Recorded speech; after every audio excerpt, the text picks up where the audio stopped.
This committee is, I'll use a school building committee as an example, is a committee to get a project done, at which point it dissolves. So, in the process, and why we've added water to this, is that it's clear to us that in several opportunities, the water and the wastewater go together. Right. So, in my view of this, as this thing goes forward and successful at acquiring wastewater and perhaps a water solution, then you're gonna have a sewer district, which is now managed on an ongoing thing rather than a project. And water will it'll either become a water and sewer district, and the water commissioners will be part of that, or it'll be separate under the auspices of the water commission. And that's how I see it breaking down once the mission is completed. And I would suggest that a member of the water commission be a member of this. That was, because, yeah. I don't have a problem with that. There's some sort of a level of communication. That I don't have a problem with. Yeah, that was my direction there. Any other comments on this? No. All right, so, our meeting on the 15th, we will have a first reading.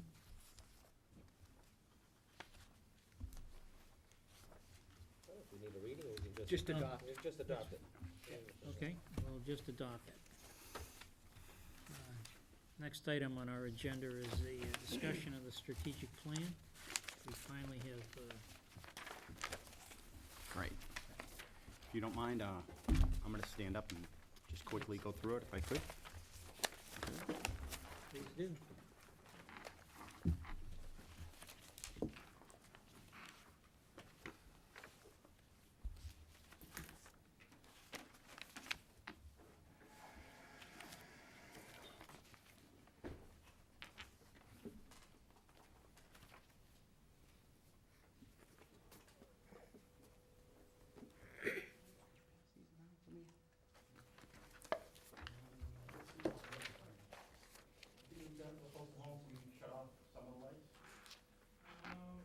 Yeah, I can do that.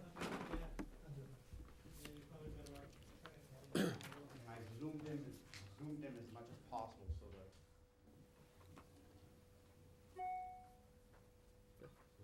Sir, excuse me, before you start, are you here on the Masonic Lodge?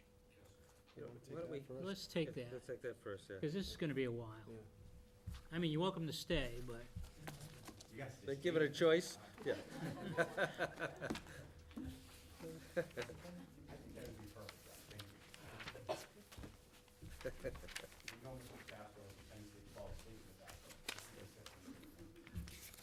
So Mike, I'll Continue on, I'll- just get this going. I'll take your place here for a minute, okay?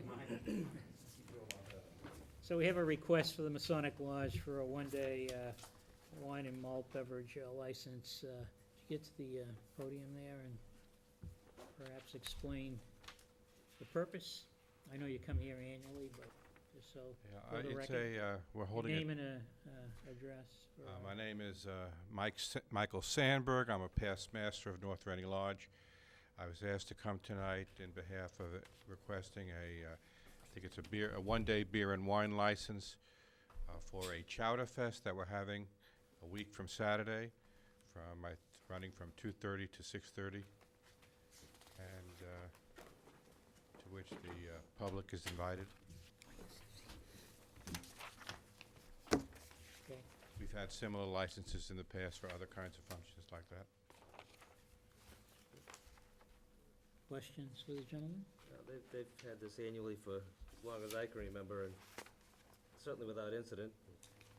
All reports, they've handled it appropriately. There was one comment from the deputy fire chief. They just Something about haven't inspected inspection. it. They haven't inspected What it is yet. that about? So they just haven't had a chance to do an inspection. The other comment you had was from the chief of police concerning either underage customers or any guests who may be intoxicated. That if there's anyone that's determined to be such, that alternative transportation be arranged.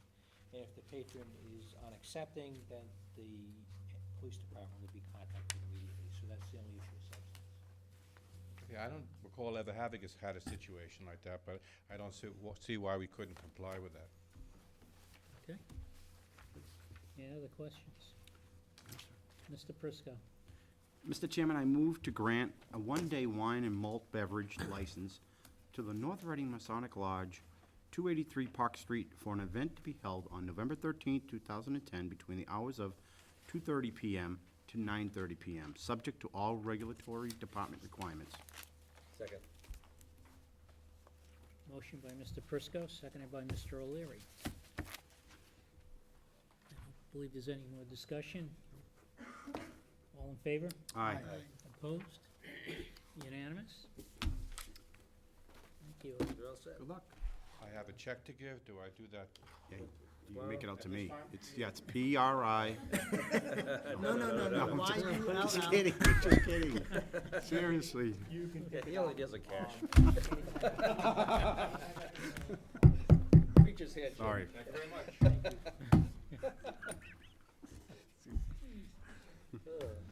Not the right thing to be doing never here heard in that the before. Yeah, public. I know. When I At least we're heard- doing it in the public When I setting. heard that, I went, oh, no, this is not good. I never heard that one. I taped it. I'm glad we have a sense of humor this evening, Michael. Skin's getting thicker. That's a good thing. I want to start off by thanking everybody that put a lot of time into this document. I think it truly is probably one of the most important documents that we've had to address the board since I've been on. I know I've only been on 6 months, and we've done a lot of good things, but I think this is really a turning point for us as a committee and as a town. Here we go. So I want to thank the Finance Committee, along with my fellow selectmen, and also the school department and the school committee for their participation in getting the comments and the feedback. So it's really made the document a lot better. What I'd like to do is just kind of start off by reading a couple things, but then flow through the document fully, okay? But I think to start off, you have to understand what this is all about. What I'm presenting is not the strategic plan. It's an executive summary that supports why we need a strategic plan. It just tells us what happened in the past so we can learn for it to move forward and plan our future. And to do that, I'd like everybody here in the audience and at home to, let me read to you our mission, the mission of the Board of Selectmen, and our vision. Sorry about that. Back there.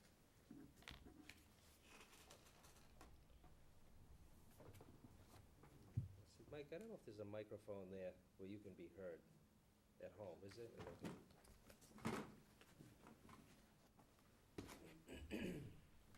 So I think it's important that you hear our mission so you can understand why we're taking this on. So let me read that to you. The Board of Selectmen, as ethical stewards of the public trust, shall set policy that is consistent with the town charter, respectful of the needs of the community, the laws of the Commonwealth, and with the financial means of the community. It shall seek all opportunities that will advance the overall well-being of the community and its citizens by providing the best quality education, public safety, and public health. It shall provide the necessary leadership through consensus building and communication for the benefits of its constituencies and the employees by providing them their vested interest in the town. So that mission is extremely important to understand before we move forward tonight. And that's why I took the time to read it. And then following that,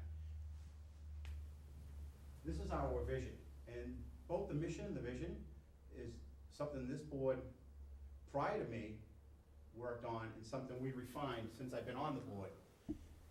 And we unanimously voted on these, and we agreed on them as a board. And so we hope you embrace them with us as we move forward. And let me read that. The vision is the North Reading, while maintaining its suburban small-town character, will implement a strategic plan that improves the quality of life for all its residents through controlled community development, supportive infrastructure, and the implementation of a budgetary plan with cost savings, increased efficiencies, and new revenues which support services on an annual basis townwide. Thank you for letting me read that to you. So now I'm gonna just flow through the document somewhat quickly, but so everyone knows that we're going to take this document, if we approve it and sign it tonight. Greg, I do believe we can go ahead and post this on our websites so Oh. people at home can take it and read it? Indeed, we can. Okay, great, thank you. And I have copies here as well. And I'll leave them here at Town Hall, so those who can't get access to a printer into the internet can come here and pick up a copy. But one of the things about this document, what we tried to do is go back and look over the last 10 years, since 2000 to 2009 is our data point. And we pulled together, as you can see here, just a small sample of things that we felt strongly that we need to learn from. You can see here, take an example of the town, total population. Now, I've lived in town almost 8 years, and I have seen the town grow significantly since I've been here. But even prior to me showing up, even the 2 years prior to my arrival on this, you would thought the town really had grown more than 10%. But in the last 10 years, it's really only been 10%. But you look at the average home assessed value increased 114%. So I'm using this as just an example of how we're going to use this document. And you'll read in here, and I talk a little bit about it in the document, is you really gotta now peel these numbers back. We have to understand, we gotta learn from the numbers so we can move forward. And why you see the big difference here is, we had a lot of ranches in town, a lot of older homes now have turned into what people tend to call them McMansions. A lot of colonials now built. So that's some of the reasons why you see this such a large number and this such a small number, and you see the percentage of our tax base going up so much. And same thing with our residential tax bills. So that tells you a story, and we learn from it, and that will help us make decisions going forward. And I'm not gonna go through each one of these tonight, but you can see some significant numbers here that we need to peel back and learn from, and we're gonna talk more about it. But for example, we haven't had a lot of growth in our town employees. Town Hall you walked through here 10 years ago, it's the same people. Maybe a few retired here and there, but overall, it's the same people. We have not grown. If anything, we've gone backwards. And it's been amazing that we've had even 10% growth and been able to sustain it with very little change. But then when you look at our schools, they've had 23% change. And then you look at the amount of retirees. We have to learn from these numbers. You've heard us talk about before, we have an unfunded liability of $40 million, or close to $40 million. That is our responsibility to make sure we have a plan on how we fund that. And this strategic plan will help us finally get towards that. Many towns around us have already taken great lengths to fund their unfunded liability.